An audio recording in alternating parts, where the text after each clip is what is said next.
On this week's Waypoint, Master Yi gets a relaunch, Sejuani trades in her ice for some firepower, Lucian doesn't make the cut, and the patch 3.10 breakdown. What's up guys, and welcome to League of Legends Waypoint, your weekly recap for August 8th, 2013. I'm your host, Mike Schaffner. Now, being as this is the first episode, I wanted to take a moment and first say thank you to everyone who's watching this, but more importantly, I wanted to take a moment and tell you guys what you can expect from this series.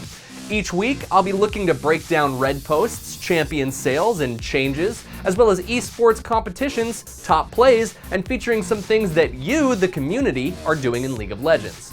So let's move on to the big news of last week, since there was some exciting news for Wuju style lovers with the Master Yi relaunch. Significant changes have been made to his kit, as well as he's been given a completely new model, flashy new particles and animations, as well as a brand new voiceover.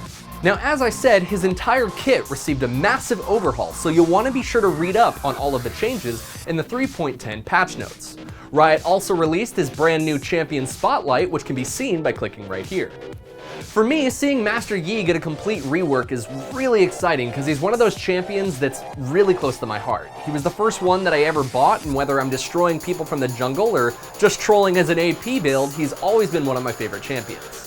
But what do you guys think? Some are already saying that he's already overdue for a nerf. Leave your thoughts about the new Master Yi in the comments below. Next up, systems designer Riot Socrates popped over to the forums to share his findings on how the new league system has been faring since we're nearing the end of the first season that it was implemented. He stated that the new system has increased ranked match participation as much as double over the same period as last year, while dodging matches dropped about in half. In other words, the number of new and existing players who participate in ranked games is greater than ever before. He does go on to say that it's not all sunshine and rainbows though. The league system currently doesn't make players drop tiers, which causes some players to get to their target tier and stop trying. Additionally, MMR gives you a very accurate representation of your global position at any time, and it's easy to see that you're always being matched up against correct opponents. Next up, in celebration of the Russian servers, Riot is bringing some imposing military might to the fields of justice with Bear Cavalry Sejuani. This new skin brings all new spell effects and sounds while trading in her signature piercing ice for a barrage of fiery concussive explosions. When she's ready to return to base, Sejuani gets up and dances on the back of her Ursine mount, showing supreme confidence even in temporary retreat. You can pick up Bear Cavalry Sejuani right now on the Riot store for just 1,350 Riot points. Speaking of champion skins, the new champion skin sale started on Tuesday and lasts until tomorrow, so you guys better act fast. You'll be able to pick up Battlecast Urgot for 670 Riot points, Blood Fury Renekton for 487, and Little Slugger Trundle for 260. If champion skins aren't really your thing, there's also a sale on Graves for 487 Riot points, Kog'Maw for 440, and Morgana for 292. Moving right along, it appears that Lucian won't be making it live in the latest patch. Riot Quiff posted about the topic, stating that, "I know everyone is itching to get their hands on Lucian so that you guys can wreck face with him, but he's not going to be available with this patch. We'd like to keep him on the public beta environment for some additional testing and analysis. There is still a little work to finish before he's ready for prime time." But Mike, when I open my champion sheet, I can clearly see that he's in the launcher. Why did they add him if they weren't gonna implement him?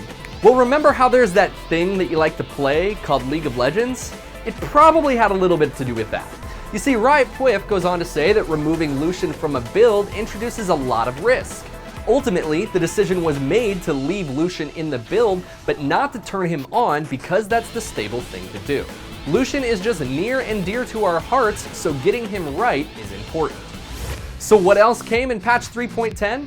Well, Riot did a great job of highlighting the big ones in their latest patch preview. Elise and Twisted Fate took some significant changes to their kits, and magic resist items in the jungle also received a few changes. For a really great look into those changes, I highly recommend that you guys check out the latest patch preview, and you can do so by clicking right here. However, those weren't the only changes that got added to champions, and I think it's fair to say that you guys play more than just those two. So let's do a 3.10 champion change lightning round. Ashe's passive is still being cleaned up, as there was a small buff that had been granting unwarranted focus stacks and needed to be addressed. The bug was obliterated and a small buff has been given to focus to compensate. Fiddlestick's Crowstorm no longer reduces Baron, Dragon, or Vilemaw's magic resist, and Fizz had a bug that occasionally caused rapid casts to deal no damage. Karthus now casts at max range when targeted beyond max range during Death Defiled, as well as had a few minor number changes to Defile. Malzahar's Call of the Void will now have the same missile visibility from the Fog and Brush that is consistent with other missiles. Nami's Aqua Prison had a bug fix where the stun would sometimes last longer than intended, and Poppy had a few bug fixes to Heroic Charge. Thresh had his base health and armor reduced to make him more vulnerable at early levels, but collecting souls should now grant bonuses with no diminishing returns. Vayne had a cast range reduction on Condemn, and Final Hour's cooldown was increased. And finally, Warwick's Infinite Duress will no longer continue to deal damage after being interrupted by enemy players, and Zack's Elastic Slingshot had its damage reduced. Some general champion changes were that champions with dash abilities will no longer be able to activate those when taunted, and champions that waste basic attacks or abilities on damage nullifying shields or absorption shields without breaking it will now be properly granted assists if that champion dies within the appropriate time frame. Alright, that was only half of the patch notes. For a full list and details of all of the changes, be sure to check out the link in the description below. Now, the show's almost over, but before I wrap up, I want to tell you guys about an awesome sponsor that helps make this show possible. Shutterstock.com is a must-have tool for anyone in the creative industry. With over 20 million high-quality stock photos, illustrations, vectors, and video clips, Shutterstock helps you take your creative projects to the next level. If you're looking for inspiration, Shutterstock provides must-have tools for any individual. For example, this tool is called Instant, which worked great when I was looking for artwork for my YouTube gameplay channel, Super Mega Awesome Time. I simply typed in superhero vector and quickly came across something that fit perfect for the channel. You can try Shutterstock today without using a credit card by signing up for a free account and save your favorite images to a lightbox to review them later. Once you're ready to purchase, use the offer code GAMEBREAKER8 and you'll receive 30% off your new account.